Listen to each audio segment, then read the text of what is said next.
Hati kami percaya bagi Engkau tidak ada yang mustahil Tuhan. Di hadapan-Mu Tuhan tak ada yang tak mungkin. Kami anak-anak-Mu Tuhan datang ke hadapan-Mu Tuhan dengan iman. Kami percaya bahwa kuasa-Mu masih terjadi. Kuasa-Mu ada di tempat ini. Kehadiran-Mu pun ada di tempat ini. Kau bersama-sama dengan kami Tuhan di ruangan ini. Karena itu ya Bapa, bekerjalah. Kuasa-Mu terjadilah di tempat ini. Kami sudah memuji Engkau, kami muliakan Engkau, kami mengucap syukur atas apa yang terjadi dalam hidup kami. Dari hari demi hari kami mengucap syukur. Dan pada saat ini Bapak, kami buka hati kami untuk Kau bekerja, berfirman, menyatakan kehendak-Mu, isi hati-Mu kepada kami semua. Tuhan, pakai hamba-Mu ini, hamba penuh kelemahan. Kamu percaya dengan kuasa-Mu, setiap kami boleh diberkati, kami boleh memahami, mengerti kebenaran firman-Mu ya Bapa. Kalau Engkau memakai Petrus yang penakut, yang meninggalkan Engkau dan menyangkal Engkau 3 kali, tapi Kau sanggup memakai seorang Petrus menjadi orang yang luar biasa Kau pakai untuk melayani Engkau. Kami percaya pada hari ini Tuhan, Engkau akan memakai kami menjadi orang yang luar biasa. Terima kasih Tuhan, terima kasih Yesus. Kami siapkan hati kami untuk kebenaran firman-Mu. Dalam nama Tuhan Yesus Kristus, berbicaralah. Kami jemaat-jemaat Tuhan siap mendengarkannya dan menerimanya dengan hati yang sungguh-sungguh dan dengan iman kepadamu. Kita yang siap mendengarkan firman Tuhan, sama-sama katakan amin. Beri tepuk tangan buat Tuhan kita, Tuhan Yesus. Haleluya. Silakan duduk kembali Bapak Ibu. Shalom. Diberkati Tuhan, amin. Haleluya. Yang diberkati Tuhan boleh angkat tangannya. Kita jemaat-jemaat yang diberkati Tuhan. Amin. Haleluya, haleluya. Kita siapkan hati kita, Bapak Ibu Saudara yang dikasihi oleh Tuhan. Kita mau belajar kebenaran firman Tuhan. Hari ini 3 hari yang lalu, ya, 3 hari yang lalu kalau saya tidak salah, kita telah memperingati hari kenaikan Tuhan Yesus. Ya, maka ketika setelah hari kenaikan Tuhan Yesus, dalam cerita firman Tuhan, dalam cerita di Alkitab, maka para murid menunggu, ya, seseorang yang Tuhan Yesus janjikan. Tuhan Yesus mengatakan bahwa akan ada seorang penolong, ya, yang akan menolong engkau.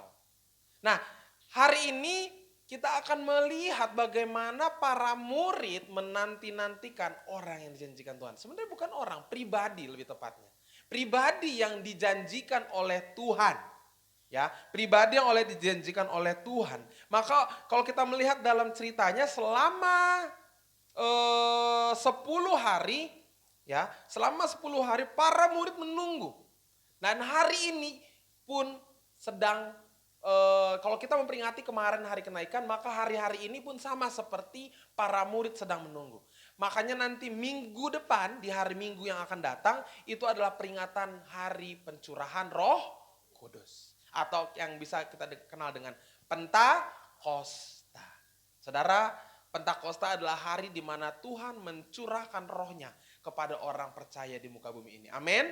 Kita percaya bahwa Tuhan pun menyiapkan Roh Kudus yang sama, roh yang sama seperti para murid. Itu pun disediakan buat kita. Katakan amin. Amin. Haleluya. Bapak Ibu yang dikasihi oleh Tuhan, kita buka Alkitab kita dalam Kisah Para Rasul pasal 19. Kisah Para Rasul pasal 19 ayat 1 sampai 7. Kisah Para Rasul 19 ayat 1 sampai 7.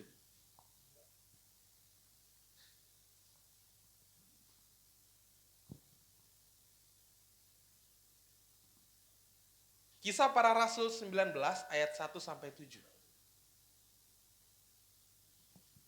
Saya masih ada yang mencari, kalau bisa multimedia bantu.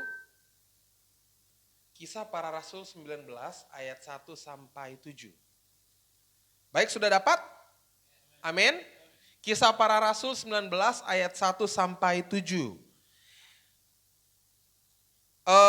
Ini hanya 7 ayat saja, tidak banyak. Kita bacanya bergantian saja Bapak Ibu ya. Bergantian, saya ayat 1, jemaat ayat kedua, saya ayat ketiga, lalu jemaat ayat 4 dan seterusnya sampai ayat yang ketujuh. Kisah Para Rasul pasal 19 ayat 1 sampai yang ketujuh. Saya akan baca ayat pertama. Ketika Apolos masih di Korintus, Paulus sudah menjelajah daerah-daerah pedalaman dan tiba di Efesus. Di situ didapatinya beberapa orang murid.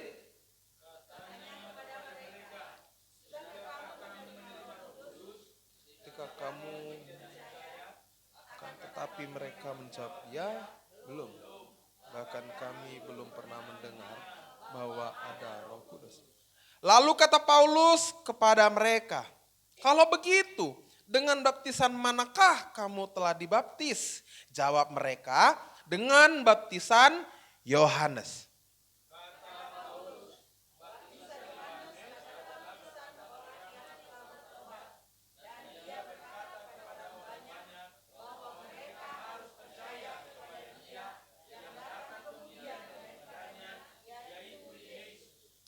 Ketika mereka mendengar hal itu, mereka memberi diri mereka dibaptis dalam nama Tuhan Yesus.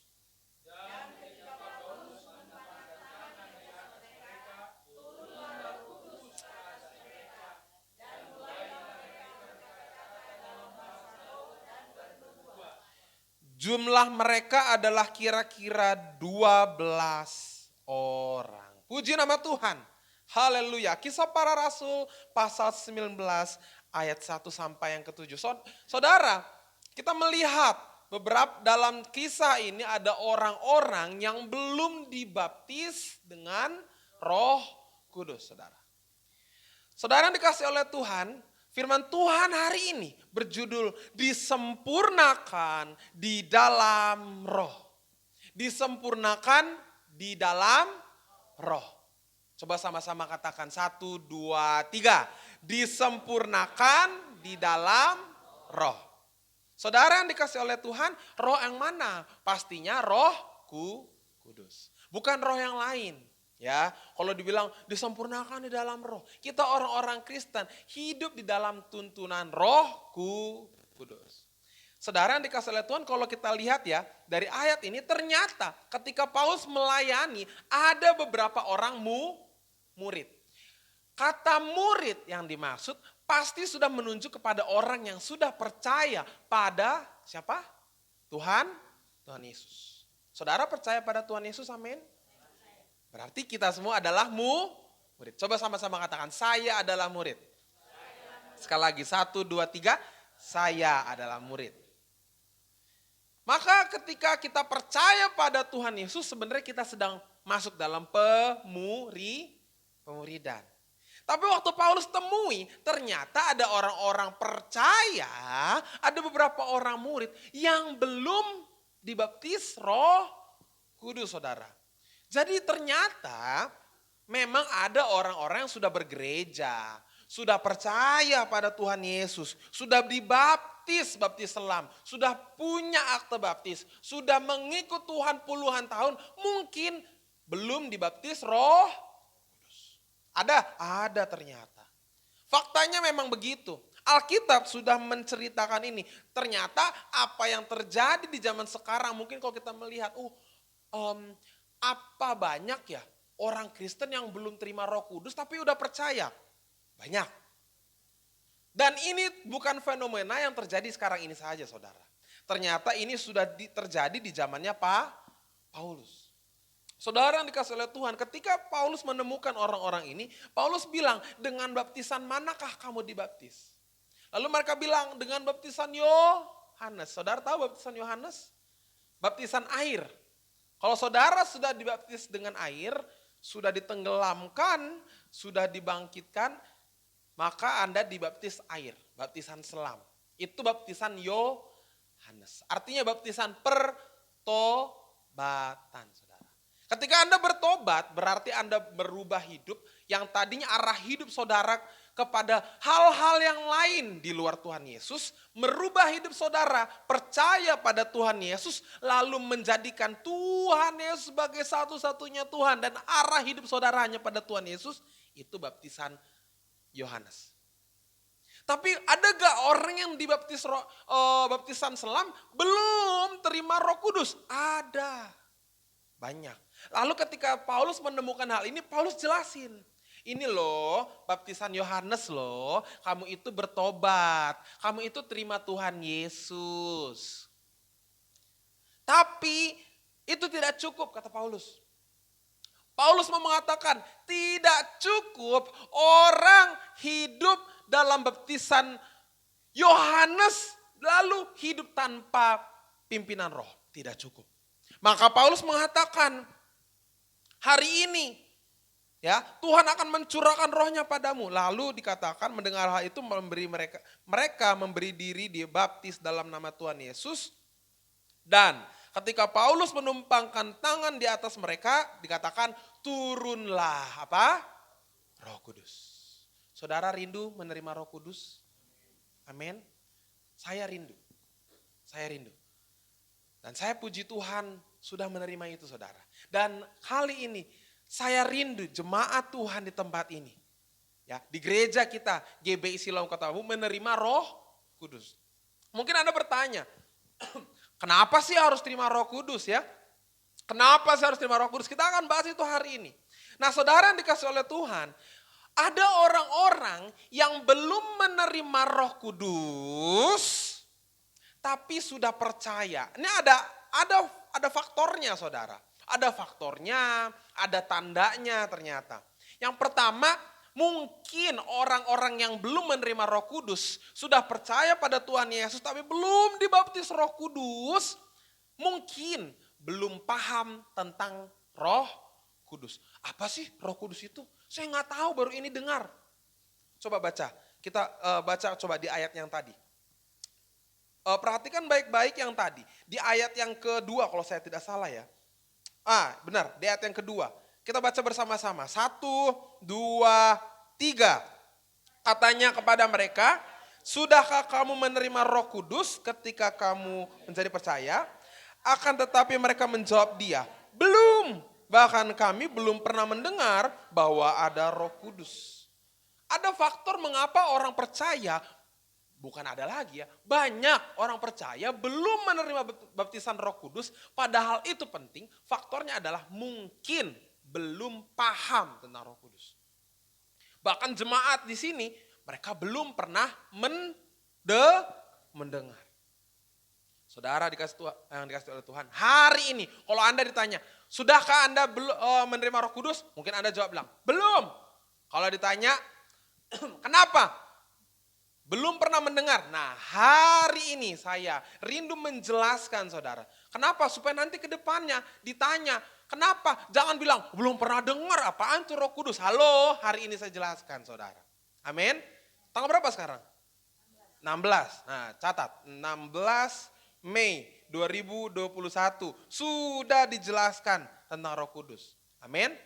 Supaya nanti kalau ditanya, wah GBI Siloam Kota Bambu gak pernah tuh ngasih tahu apaan tuh Roh Kudus, nggak pernah tuh jelasin Roh Kudus. Halo, hari ini saya jelaskan supaya nanti nggak ada alasan kayak gitu. Karena itu saya rindu supaya kita ketika Roh Kudus itu dicurahkan, kita adalah orang-orang yang menerima Roh Kudus. Amin. Nah saudara, kalau belum paham tentang Roh Kudus, maka perlu dijelaskan. Perlu paham tentang Roh Kudus. Ada juga faktor lain. Kenapa orang-orang Kristen banyak yang belum menerima Roh Kudus? Yang kedua, mungkin belum menerima baptisan Roh Kudus. Mungkin udah dijelasin dari minggu ke minggu. Bahkan mungkin tiap tahun lah paling tidak ya. Tiap tahun di hari Pentakosta pasti khotbahnya tentang Roh Kudus. Pasti sudah mendengar. Pasti mungkin sudah paham. Mungkin mencatat sampai begitu pahamnya. Oh iya tahu Roh Kudus itu begini. Tahu. Tapi mungkin belum menerima. Saudara saya rindu kita sampai pada tahap menerima. Amin. Saudara siap menerima baptisan Roh Kudus?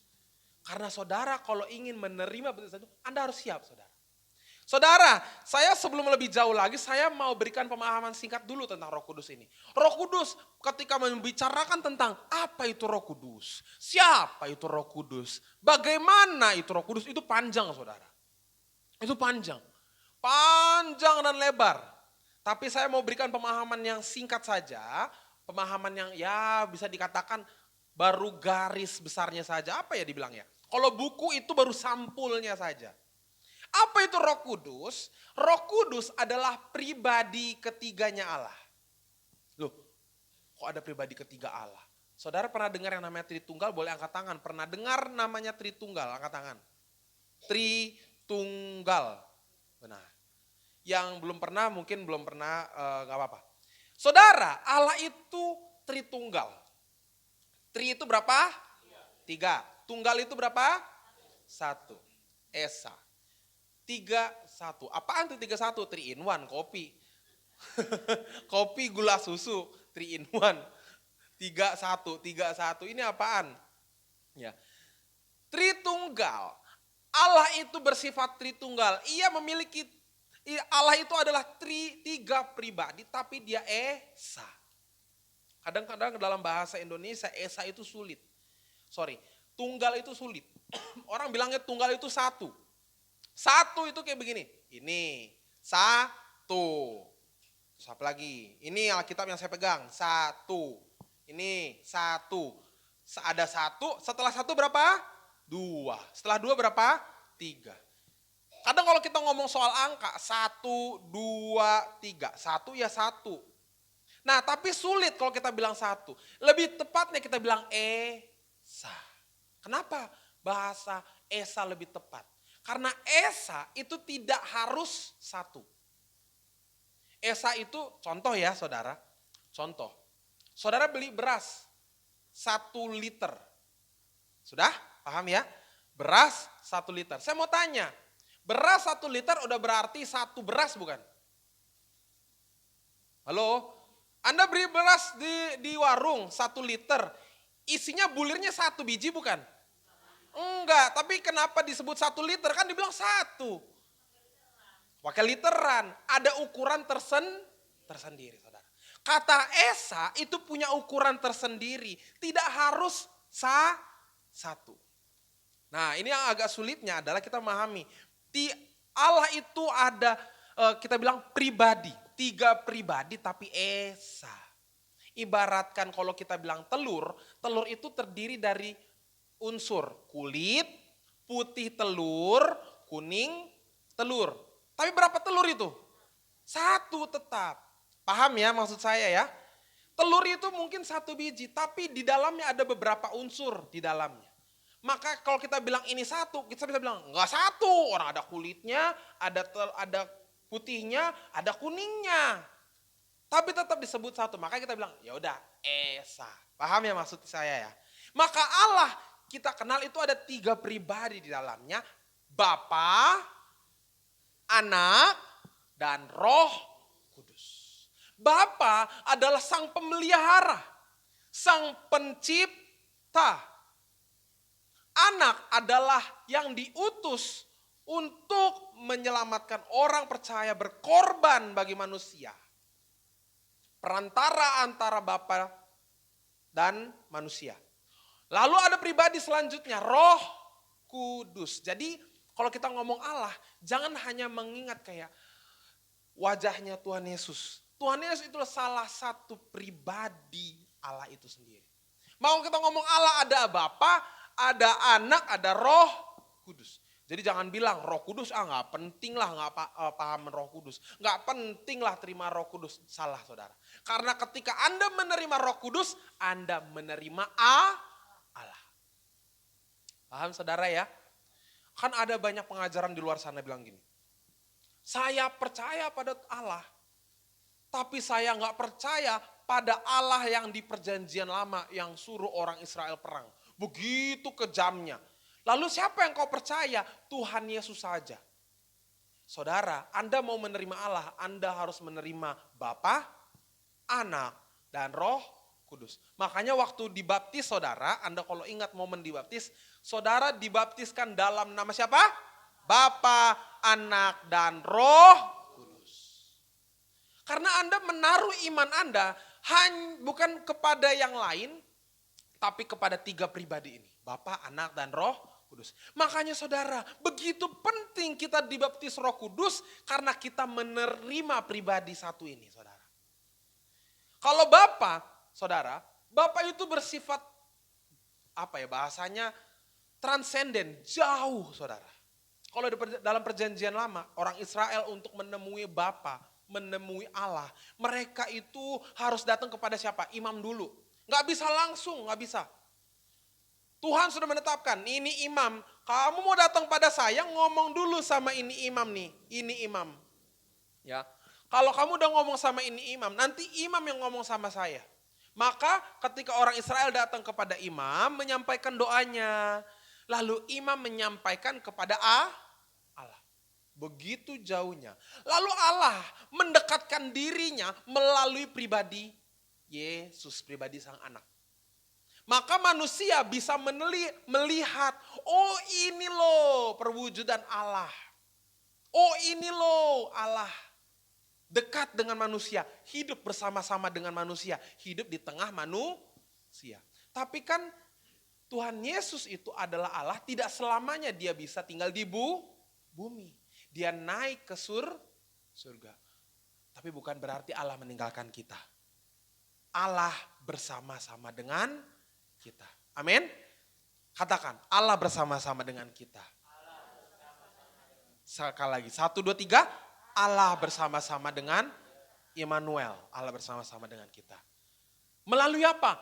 Roh Kudus. Mungkin Anda berpikir bagaimana mungkin Tuhan bersama-sama dengan saya saat ini. Lalu di saat yang sama Tuhan bersama-sama dengan saudara saya di kampung sekarang juga. Detik sekarang juga. Bisa. Karena Roh Kudus menyertai setiap orang percaya. Amin. Nah saudara, Roh Kudus itu adalah pribadi ketiganya Allah. Siapa Roh Kudus? Penasehat. Ya, yang kedua, selain dia pribadi ketiga Allah, selain dibilang dia juga adalah Allah, yang kedua adalah penasehat. Penasehat ajaib. Kenapa? Kalau dalam bahasa Inggrisnya advocate. Penasehat. Ketika Anda bingung, Anda dalam kegalauan, Anda nggak tahu bagaimana memecahkan masalah yang begitu rumit dalam hidup saudara, Anda berdoa yang memberikan Anda jalan keluar, pemahaman, pengertian, menunjukkan apa yang harus Anda lakukan, memberikan hikmat, itu adalah Roh Kudus. Berikan nasihat. Ketika misalnya ada masalah ya, saya misalnya berdoa, Tuhan tolong saya, Tuhan masalah saya begitu berat, mau begini salah Tuhan, saya mau ke sana saya nggak tahu, orang itu bisa tolong saya apa tidak, saya mau ke sini saya nggak tahu Tuhan, resikonya terlalu besar, saya tidak tahu bagaimana, amin. Misalnya, ketika amin, masalah kan masih nungguin depan pintu kan, depan muka tuh, tinggal harus bagaimana mengambil keputusan, bagaimana mengambil keputusan yang tepat, Roh Kudus akan menuntun, Michael, kamu harus begini. Setelah begini kamu harus begini. Setelah begini kamu begini. Begini. Maka disitulah Roh Kudus berperan sebagai penasehat. Saudara mau gak dinasihati Roh Kudus? Mau ya? Kalau Anda bertanya kepada teman, bisa saja salah. Jangankan kepada teman yang baik salah ya. Sekitar kita mungkin ada teman-teman yang tidak baik. Dikasih cara yang salah. Depannya baik ternyata ingin menjatuhkan. Oh biar aja dia jatuh. Ya nih, mumpung dia lagi banyak masalah, mumpung dia nanya ke saya kasih cara yang salah. Seneng saya waktu itu dia gituin saya sih. Ketawa dia waktu saya susah. Sekarang saya balas. Tapi kan gak tahu. Akhirnya dikasih cara yang salah. Makin hancur. Saudara butuh Roh Kudus. Karena orang di sekitar Anda bisa saja tidak memberikan saran yang terbaik. Dan bahkan mungkin menurut mereka baik padahal salah. Yang tahu yang terbaik cuma Tuhan kita. Amin. Maka Roh Kudus akan berperan kepada saudara memberikan cara-cara yang terbaik. Amin. Saya sudah begitu banyak mendapatkan pengalaman ditolong Roh Kudus. Ketika saya banyak masalah, terutama ketika kuliah, ketika bekerja. Dalam pengalaman saya saudara, Saya nggak tahu harus buat apa. Saya nggak tahu buat ini bagaimana, buat ini bagaimana. Tuhan Yesus tolong saya. Roh Kudus berikan hikmat saudara. Ketika detik-detik terakhir, cetret, sudahlah begini. Dan itu memang ternyata cara yang benar. Saya ingat saudara, waktu itu saya itu pengalaman yang begitu, mungkin tidak akan pernah saya lupakan saudara. Saya dulu waktu kuliah, saya ada namanya mata kuliah kelas Ibrani saudara. Kelas Ibrani itu rumit. Huruf-hurufnya itu rumit sekali. Huruf-hurufnya itu seperti, karena dia kan istilahnya bahasa Semitik. Jadi huruf-hurufnya itu ya 11-12 lah sama bahasa Arab. Wah, melingkar-lingkar, belok-belok begitu. Terus ada titiknya lagi, beda titik, beda arti. Ya, 1 titik bisa jadi I. 2 titik bisa jadi E. Titiknya kecil saudara. Kalau di print saudara tahu kan printer kan. Kalau di print itu kan bekas tintanya kan melepret tuh. Bisa aja nempel. Kita kan bingung ya ini 3 titik, 2 titik, apa 1 titik ini. Ini apa salah printnya ya? Kan begitu saudara ya. Itu saya pusing saudara. Semester 1 di pertama kali saya pengalaman kelas Ibrani itu saya pusing. 2 bulan saya cuek. Sudahlah mau bagaimana. Masuk di mid semester setelah bulan ketiga. Itu ada ujian tengah semester. Ujian tengah semester ternyata setengah dari soal saya gak bisa kerjakan. Saya bilang ampun Tuhan. Saya gak mau gara-gara Ibrani ini saya kuliah bertahun-tahun. Karena memang terjadi di kakak-kakak kelas lain. Itu ada loh 2 tahun berturut-turut dia gak lulus-lulus. Kenapa? Ini gara-gara mata kuliah ini. Ibrani ini. Karena memang susah. Saya bilang aduh gimana ini. Dan repotnya adalah mata kuliah Ibrani ini itu gak bisa dilewati begitu saja saudara. Ibaratkan kita seperti, kan namanya bahasa ya. Bahasa Ibrani. Kayak Bapak Ibu aja. Waktu kecil belajar bahasa Indonesia coba. Pastikan 1 kata dulu, kata mama, ya kan? Mama. Setelah ngomong mama, belajar lagi. Papa, 2 kata. Setelah 2 kata, tinggal kata yang lain lagi. Apa biasanya? Engkong, opung, ya. Nanti makin banyak. Nah, di situ makin banyak, makin pintar dia ngomong. Mama lapar. Nah, udah mulai pintar tuh. Udah mulai bikin kalimat. Mama aus. Nah, udah mulai bikin kalimat. Awalnya kan satu-satu. Mama.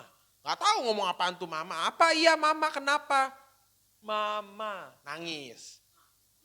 Nanti udah mama makan. Mam. Nah, mulai belajar. Mama aus. Papa. Ya kan? Kadang ada aja tuh orang-orang suka dipleset-plesetin. Diajarin lagi, bego. Udah disambung-sambung, kan dia gak ngerti.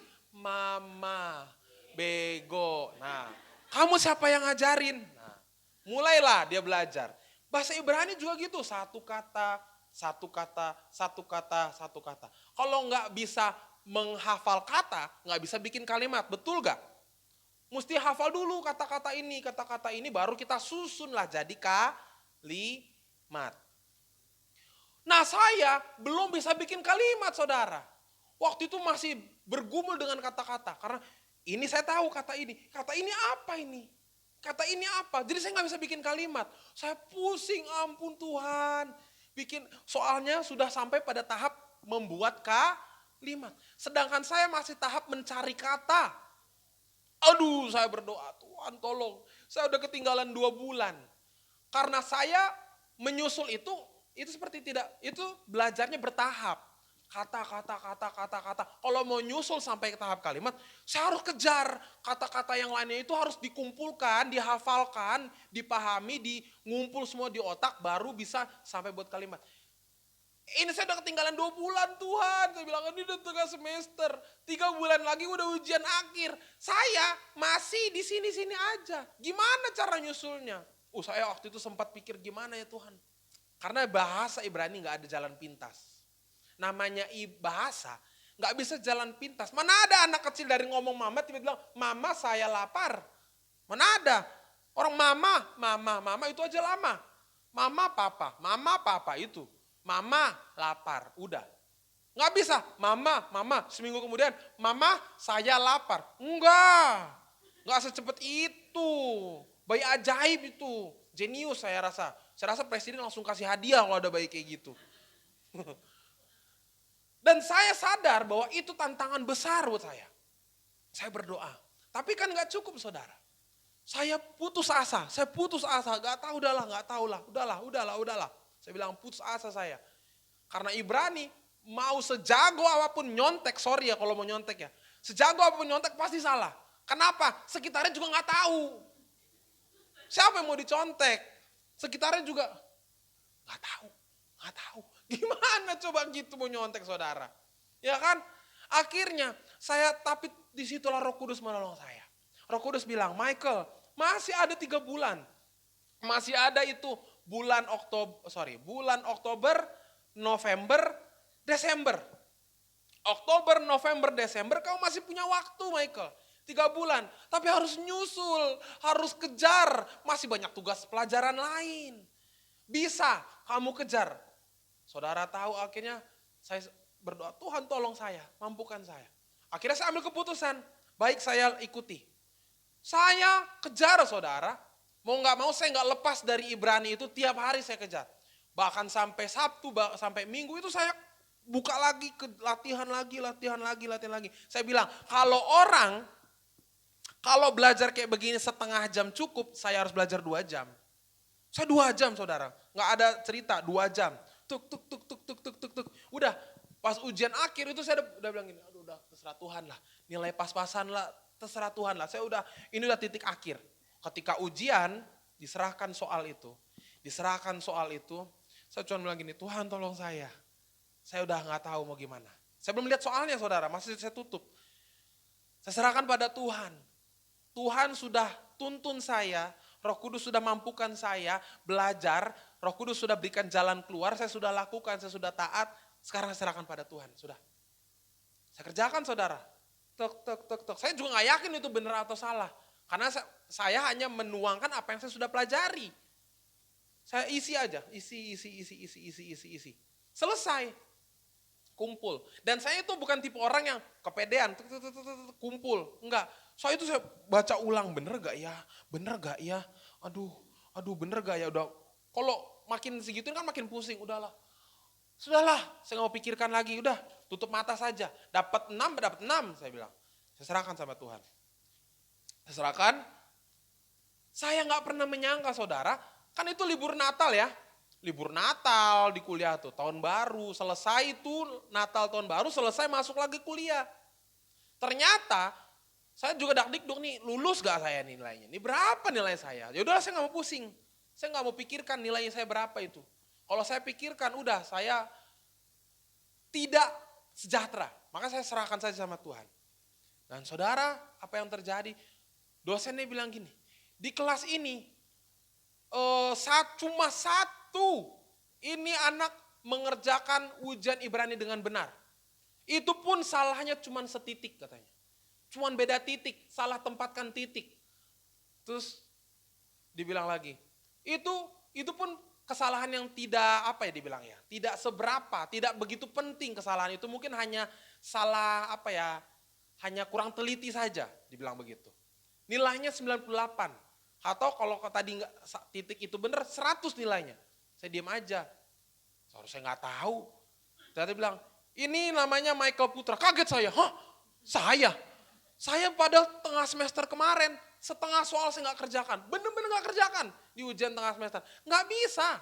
Tapi Tuhan begitu hebat. Amin. Bukan karena saya mampu. Bukan karena saya bisa. Saya rasa saudara, saya yakin betul. Kalau bukan Roh Kudus yang bilang, Michael kamu masih punya 3 bulan.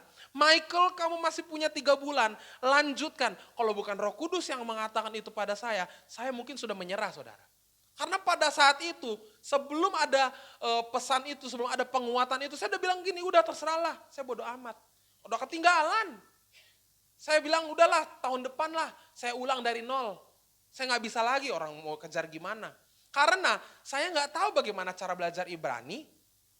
Dosen udah udah pelajaran kesekian, saya masih di belakang. Nggak mungkin saya suruh dosen jelaskan yang masih di belakang, kan begitu. Akhirnya saya belajar sendiri, saudara. Saya nggak tahu bagaimana cara belajar, udah ikutin aja apa yang di buku. Oh begini, oh iya. Dan buku ini bukan buku pegangannya dosen. Ini buku yang berbeda dari yang dosen kasih. Ya udah pakai aja di buku, bodo amat lah mau beda mau enggak, paling kan sama-sama bahasa Ibrani kan gitu. Tapi begitu hebatnya Tuhan kita. Saudara, itu baru satu contoh saudara. Dan masih banyak hal kejadian-kejadian lain, di situ Tuhan bekerja. Ketika saya tidak tahu bagaimana jalan keluarnya, di situ Tuhan tolong saya. Saudara, mungkin Tuhan mengirimkan rohnya sudah bagi Anda untuk memberikan jalan keluar, tapi Anda tidak pernah sadar. Kenapa? Karena belum dibaptis Roh Kudus. Kalau Roh Kudus membaptis Anda, memenuhi Anda, menguasai diri Anda, maka Anda akan tahu ini roh Tuhan yang berbicara pada saya. Ini roh Tuhan yang sedang berbicara pada saya. Saya yakin maju karena roh Tuhan sudah bekerja. Amin. Kalau Anda belum dibaptis Roh Kudus, Anda samar-samar, nggak tahu. Ini benar gak ya? Ini benar gak dari Tuhan ya? Ini tuh ada perasaan saya tuh bilang begini, Anda tidak begitu yakin, akhirnya Anda gak lakukan, berarti Anda belum dibaptis Roh Kudus. Tapi kalau Anda dibaptis dan dipenuhi Roh Kudus, roh itu akan kuat bekerja dalam diri Anda. Maka orang yang di dalam Tuhan, yang dibaptis Roh Kudus tidak akan pernah mengenal takut. Tidak akan pernah mengenal khawatir dalam hidupnya. Karena dia tahu Roh Kudus bersama-sama dengan dia. Amin. Saudara, Roh Kudus itu penasehat dan juga penolong. Dia menasehati tapi juga menolong. Kalau sudah kata menolong, tidak lain dari kuasa. Kalau menasehati mungkin masih menggerakkan kita untuk ambil bagian. Michael, kerjakan. Itu menasehati. Tapi kalau sudah menolong, Anda di luar dari kemampuan Anda. Aduh, saya nggak bisa. Saya tidak pernah mendengar ini. Saya nggak pernah pelajari ini. Saya nggak pernah tahu tentang ini. Tapi Anda bisa melakukannya. Anda juga pun kaget. Oh, saya bisa. Itu Roh Kudus yang bekerja. Karena dia menolong. Itu namanya pekerjaan Roh Tuhan. Kuasa Tuhan bekerja. Jadi saudara mungkin Anda berpikir, kalau cuma menasehati gitu aja, ya bagaimana. Tapi dengar, tidak sampai di situ. Anda akan diberikan kuasa. Amin. Makanya kan di ayat yang lain Tuhan Yesus mengatakan, kamu akan menerima kuasa kalau Roh Kudus turun ke atas. Kalau Anda dibaptis Roh Kudus, kuasa Tuhan beserta saudara. Percayalah, yang sakit Anda mungkin bilang gini, ya siapa sih saya om? Saya ini siapa? Saya bukan pendeta. Saya bukan siapa-siapa. Tetapi ketika Anda digerakkan Roh Kudus, doakan. Ada orang sakit, doakan. Anda tumpang tangan, ya udah doakan. Mungkin doa Anda sederhana. Tapi orang itu yang tadinya mustahil untuk sembuh bisa sembuh. Bukan karena saudara. Tapi roh Tuhan yang ada pada saudara. Anda harus pegang, saya rindu disempurnakan di dalam roh. Saya rindu disempurnakan di dalam roh. Katakan amin. Kenapa kita perlu? Kenapa? Karena penting. Dengarkan baik-baik. Dibaptis Roh Kudus itu harus. Itu wajib, saudara. Coba kita buka di ayat yang tadi. Yang tadi Kisah Para Rasul pasal 19, saudara. Coba kita buka di ayat yang tadi, di ayat yang sebentar.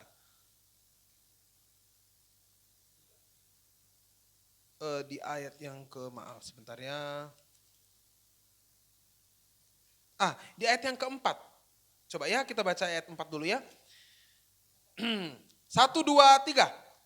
Kata Paulus, baptisan Yohanes adalah pembaptisan orang yang telah bertobat.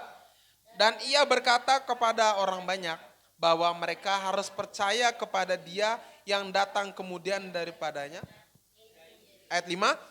Ketika mereka mendengar hal itu, mereka memberi mereka dibaptis di dalam nama Tuhan Yesus. Dibaptis di dalam nama Tuhan Yesus. Apa yang terjadi kemudian? Ayat 6. Dan ketika Paulus menumpangkan tangan di atas mereka, turunlah Roh Kudus ke atas mereka. Dan mulailah mereka berkata-kata dalam bahasa roh dan bernubuat. Saudara, dikatakan membaptis dengan dalam nama Tuhan. Saudara, saya salah satu orang yang yakin sekali bahwa di dalam proses keselamatan orang bertobat, tidak percaya pada Tuhan Yesus, bertobat menjadi orang yang percaya pada Tuhan Yesus, memberi dirinya dibaptis di dalam nama Bapa, Anak, dan Roh Kudus, maka itu satu paket dengan baptisan Roh Kudus. Tapi kok saya udah dibaptis Om, sudah dibaptis Pak Gembala, sudah dibaptis Pak Pendeta, tapi saya belum terima baptisan Roh Kudus.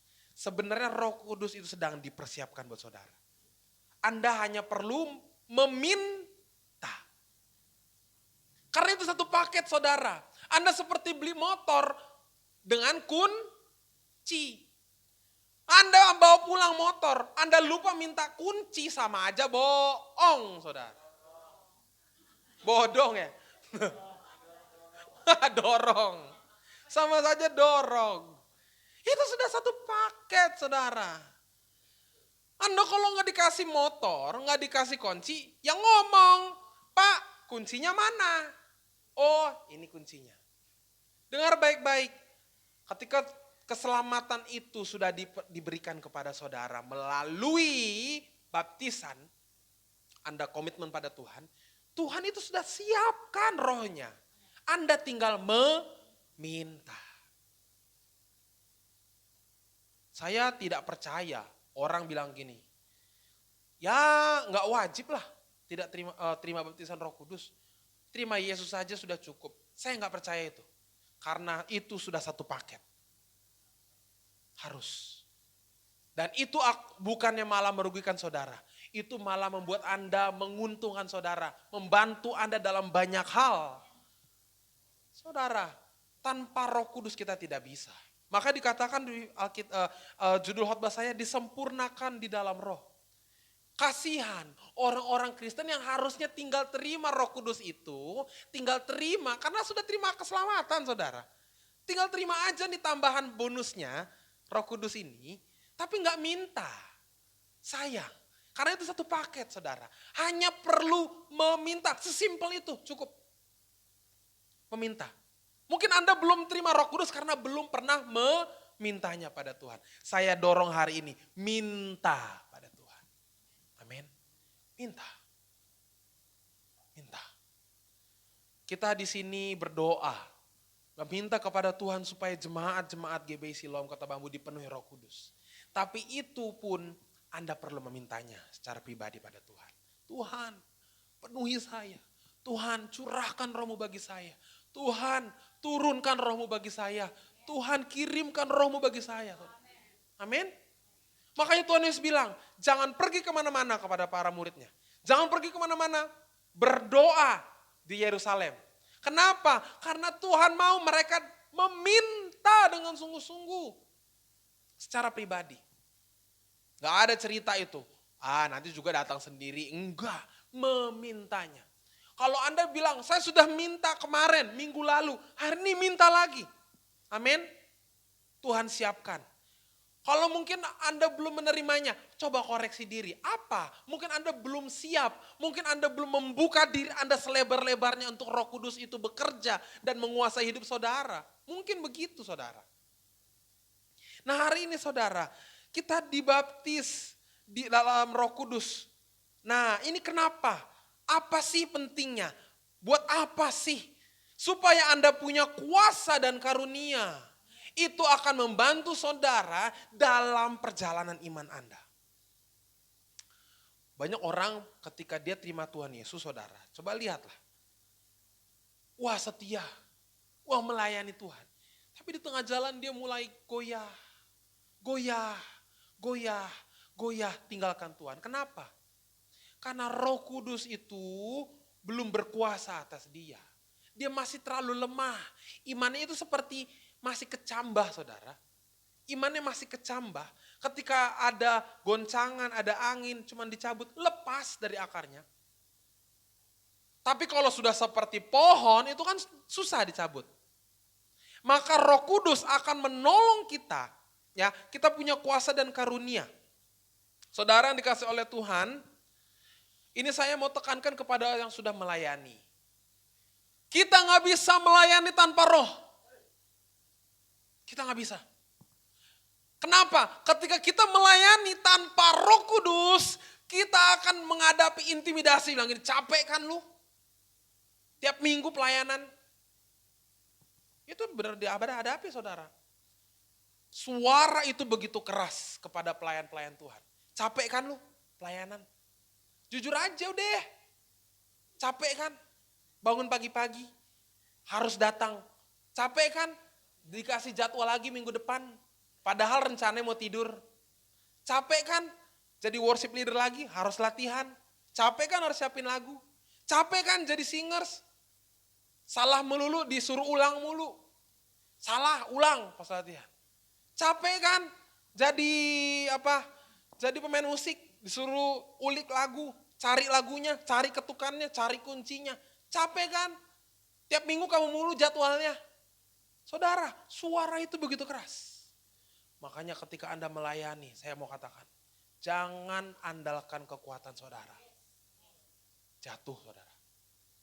Banyak hamba-hamba Tuhan mulai jenuh. Banyak hamba Tuhan mulai berkata,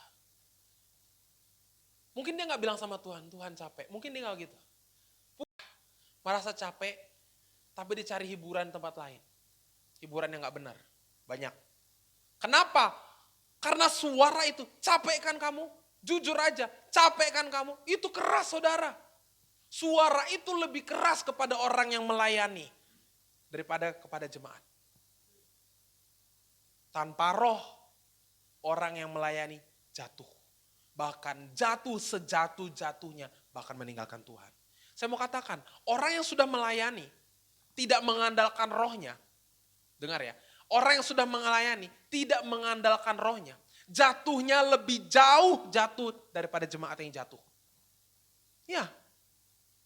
Karena ketika dia melayani, dia jatuh. Kata-kata mengatakan begini, tuh kan, lu juga jatuh. Tuh lihat, kamu dulu melayani. Sekarang jadi apa kamu? Jadi orang jahat. Malu tuh sama jemaat GBI Kota Bambu. Coba, janganlah lewat Kota Bambu. Gak usahlah datang ke GBI Kota Bambu. Gak usahlah datang ke Pak Monang. Gak usah. Malu lu lihat, coba ngaca. Datang lagi intimidasi gitu ketika jatuh. Lihat, kamu dulu pelayanan. Sekarang kamu apa? Kamu gak lebih dari sekedar jemaat. Bahkan lebih buruk dari jemaat. Itu intimidasi kuat kalau tidak berdasarkan Roh Kudus. Saya mau ngomong kepada orang pelayanan hari ini. Dengar, kalau Anda pernah melayani, kalau Anda masih melayani, dengar. Hari ini, mulailah melayani dengan mengandalkan Roh Kudus, saudara. Jatuh, saudara. Intimidasi iblis itu lebih kenceng loh kepada orang melayani loh.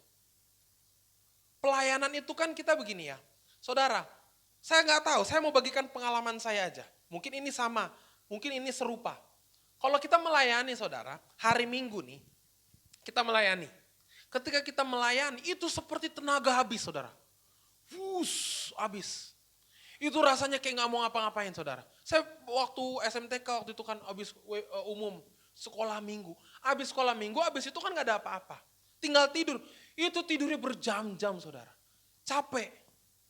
Lemes. Kayak semua tenaga, saya percaya bahwa mungkin itu mengerahkan semua apa yang kita punya saudara. Kuras semua. Habis. Kalau bukan karena Roh Kudus yang menguatkan kita, pasti orang bilang gini, tuh capek kan? Lihat, Sabtu persiapan pelayanan.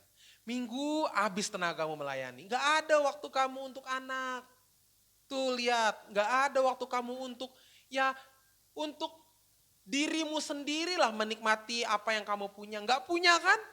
Gereja menuntut kamu terus kan? Gereja menuntut kamu terus kan? Puasa, ayo. Doa Jumat, Sabtu, latihan, Minggu, bangun pagi gak boleh telat. Harus mercy seat di sebelah. Lihat kan? Gereja menuntut kamu terus. Dengar saudara, kata-kata itu kuat. Kalau bukan Roh Kudus yang menguatkan kita, kita bilang gini, iya ya, ngapain gue disuruh-suruh gereja? Enak aja gue mulu yang tugas. Gereja butuh gue, lihat aja gue keluar ntar gereja gak bisa ngapa-ngapain. Dengar, itu perkataan yang menyesatkan dari iblis. Tanpa roh kita pelayanan itu jatuh. Apapun pelayanannya saudara ya, bahkan yang membawa kantong persembahan, bahkan yang menjadi usher, bahkan yang megang kamera, pegang multimedia. Dengar baik, tanpa roh kita bilang cuman, capek, bodo amat lah gak mau gereja lagi. Bodo amat lah gereja cuma bisa suruh-suruh. Bodo amat lah gereja cuma bisa ngasih perintah. Dengar, gereja juga ngasih apa-apa kok. Gak ngasih duit kok. Gak ngasih PK kok. Dengar, mari kita melayani dengan roh. Karena kalau kita sudah melayani dengan roh, tidak ada apapun. Tidak ada suara iblis satupun yang menggoyahkan kita. Amin. Selain itu saudara, selain kita kokoh di dalam Tuhan, maka dalam pelayanan kita mengimpartasikan kuasa saudara. Saudara, Anda rindu gak di rumah Anda kalau ada orang yang anggota keluarga Anda, mungkin orang tua, mungkin saudara, mungkin anak, mungkin cucu, mungkin ponakan, mungkin sepupu. Dengar, rindukah Anda orang itu berubah dan berbalik kepada Tuhan? Rindukah Anda? Kalau Anda rindu, maka Anda harus dipenuhi Roh Kudus dulu. Karena Anda sedang menarik orang datang kepada Tuhan. Kalau Anda tidak kuat, kalau Anda tidak punya roh, Anda yang ditarik. Ngapain lu ajak-ajak gue ke gereja? Nggak usah. Ngapain lu udah capek-capek lu disuruh-suruh kan sama gereja? Orang rumah bisa ngomong gitu. Kalau Anda nggak kuat dengan kuasa roh, mengatakan, iya deh, bener juga ya. Males. Dengar. Iblis bisa pakai orang sekitar Anda yang Anda ingin menangkan, justru Anda yang dikalahkan. Saudara, perhatikan baik-baik. Kita perlu disempurnakan di dalam roh. Coba kita buka Kisah Para Rasul 2. Kisah Para Rasul 2. Kisah Para Rasul 2 ayat 14 sampai 15. Kisah Para Rasul 2 ayat 14 sampai 15. Kita baca bersama-sama. Kisah Para Rasul 2 ayat 14 sampai 15.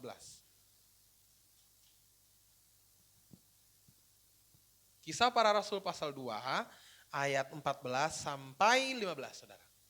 Sudah dapat? Puji nama Tuhan. Saya hitung hitungan ketiga kita baca bersama-sama. 1, 2, 3. Maka bangkitlah Petrus berdiri dengan ke-11 rasul itu dan dengan suara nyaring ia berkata kepada mereka, hai kamu orang Yahudi dan kamu semua yang tinggal di Yerusalem, ketahuilah dan camkanlah perkataanku ini. Orang-orang ini tidak mabuk seperti yang kamu sangka, karena hari baru pukul 9. Petrus berdiri di depan orang banyak. Petrus adalah orang yang menyangkal Yesus 3 kali saudara. Petrus memiliki ketakutan besar ketika Yesus ditangkap. Dia pengecut. Tapi Roh Kudus mengubah hidup dia saudara. Dia kokoh di dalam Tuhan. Saudara, jangan heran kalau ada orang yang beribadahnya tidak sungguh-sungguh. Jangan heran kalau melihat ada orang melayani tidak sungguh-sungguh. Berarti roh itu belum bekerja dalam dirinya. Saya rindu kita semua dipenuhi Roh Kudus. Karena itu demi kebaikan saudara. Bagaimana kita menaikkan? Sampai akhir ku menutup mata, ku tetap setia menanti janjimu. Sampai ku dapatkan mahkota kehidupanku. Apa? Ku tetap setia melayanimu. Tanpa Roh Kudus itu hanya lagu. Berhenti kita di tengah jalan tanpa Roh Kudus. Percaya sama saya. Kenapa? Karena ketika kita ikut Yesus, iblis kerjanya ekstra saudara. untuk menjatuhkan saudara, untuk menghentikan langkah saudara sampai akhir itu. Iblis akan bekerja lebih giat 3 kali lipat, 5 kali lipat supaya saudara berhenti mengikuti Yesus. Ya, makanya tanpa Roh Kudus, iblis gampang betul jatuhkan saudara. Tanpa Roh Kudus, iblis gampang betul hentikan langkah Anda berjalan mengikuti Yesus. Maka ketika sampai akhir, bukannya di dalam Tuhan justru malah. Ketika Anda di dalam perhentian akhir, ternyata Anda bukan di dalam Tuhan. Kenapa? Bukan Roh Kudus yang Anda andalkan. Ayo saudara, dipenuhi Roh Kudus, dibaptis oleh Roh Kudus, itu hal penting, sangat-sangat penting. Wajib dan harus. Supaya kita bisa sampai akhir setia. Amin. Saudara, singkat saja. Bagaimana kita menerima baptisan Roh Kudus? Saya sudah katakan, berdoa, meminta pada Tuhan. Saudara catat saja ayatnya, Kisah Para Rasul 1 ayat 14. Di situ para murid berdoa, dan berdoa. Dan mereka akhirnya menerima Roh Kudus, saudara. Dulu saya waktu di sesi saya pengikut Kristus itu ada program dari GBI, saya pengikut Yesus. Di situ ditekankan, Anda ingin menerima Roh Kudus, minta. Maka ketika meminta, Roh Kudus turun. Dan itu saya waktu itu menerima baptisan Roh Kudus. Saya meminta, Tuhan saya mau dipakai. Tuhan saya mau dipakai oleh Engkau menjadi alatmu. Tuhan kirimkan Rohmu. Saya nggak bisa memaksa Tuhan, saya hanya meminta dan Tuhan kirimkan. Saudara tahu, saya menerima baptisan Roh Kudus itu tahun kedua saya di sekolah menengah teologi. Tahun pertama saya udah ikut ini sesi ini sebagai peserta. Saya peserta, tapi saya tidak mendapatkan itu. Saya tidak menerima baptisan Roh Kudus itu. Tapi tahun kedua saya mau katakan, Tuhan, saya ini tahun kedua, saya masih rindu, saya masih ingin meminta pada Tuhan, Roh Kudus-Mu dicurahkan, baptis saya dengan Roh Kudus. Saya masih berdoa pada Tuhan. Di tahun kedua baru Tuhan berikan. Padahal di situ saya bukan lagi peserta, saya sudah pembina. Saya pembina tapi belum menerima baptisan Roh Kudus. Halo para pelayan, Anda pelayan tapi belum menerima baptisan Roh Kudus. Hari ini minta. Amin. Minta. Kalau Anda hari ini belum menerima baptisan Roh Kudus itu, minggu depan hari Pentakosta minta lagi. Amin.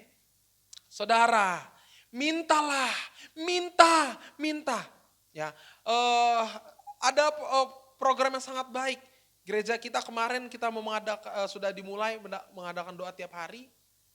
Tiap sore kita meminta seperti para murid. Supaya apa? Kita dipenuhi Roh Kudus. Ya, gereja membuka kok buat jemaat yang mau ikut. Yang rindu meminta baptisan Roh Kudus itu, ayo kita ikut doa. Ya, kita ikut doa. Kita tiap hari berdoa. Sampai puncaknya di Pentakosta, biarlah disitulah momen Tuhan mencurahkan itu. Amin. Kita siapkan hati kita supaya Roh Kudus dicurahkan. Amin. Yang kedua, setelah meminta kepada Tuhan, jangan pura-pura saudara. Ini jeleknya manusia. Malu nanti ketika didoain sama Pak Gembala, saya gak ada reaksi apa-apa. Saya tidak berbahasa roh. Saya tidak dipenuhi Roh Kudus. Yaudah pura-pura aja. Hati-hati saudara. Ketika Anda pura-pura, Anda menyangkali diri Anda bahwa Anda belum menerima. Anda harus bilang, ya saya masih belum terima, tapi saya masih ingin menerima. Kalau berpura-pura berarti kan bilang gini, ya udahlah. Sudah gak ada lagi, sudah gak ada momennya lagi, udah gak ada kesempatan lagi. Ya sudah akhirnya pura-pura. Dengar baik, Tuhan tahu begitu. Semua hal, sampai hal terkecil yang Anda sembunyikan Tuhan tahu. Maka jangan berpura-pura. Tidak baik saudara. Apapun alasannya, apapun mengatakan ya biar Pak Gembala, nanti jangan sampailah aku nanti gak jadi pelayan lagi gara-gara belum menerima. Ya udah pura-pura aja supaya bisa terus melayani. Jangan. Anda harus jujur dan terus meminta kalau Anda belum mendapatkannya. Jangan jadi pura-pura. Kalau Anda pura-pura berarti stop meminta dong. Jangan seperti itu saudara. Lebih baik Anda jujur dan terus meminta daripada Anda berpura-pura. Saudara, saya rindu kita semua dipenuhi Roh Kudus, dibaptis oleh Roh Kudus. Itu doa kita semua, doa Bapak Gembala, doa Ibu Gembala, doa para pelayan Tuhan. Bahkan semua orang, jemaat, bahkan pelayan yang sudah terlibat dalam pelayanan harus melayani dengan kuasa Roh. Karena tanpa kuasa Roh, gereja beribadah hanya sekedar pertemuan begitu saja. Tidak ada yang diimpartasikan. Saudara datang dengan masalah, pulang dengan masalah kalau bukan Roh Kudus yang memenuhi saudara. Kalau Anda rindu datang ke gereja, banyak beban masalah, pulang dengan kelegaan dan kebebasan, maka jawabannya hanya Roh Kudus yang sanggup merubah itu semua. Amin. Saya tundukkan kepala kita. Tundukkan kepala kita. Siapkan hatimu. Minta pada Tuhan. Tuhan, kirim Roh Kudus-Mu. Tuhan, penuhi aku dengan Roh Kudus-Mu.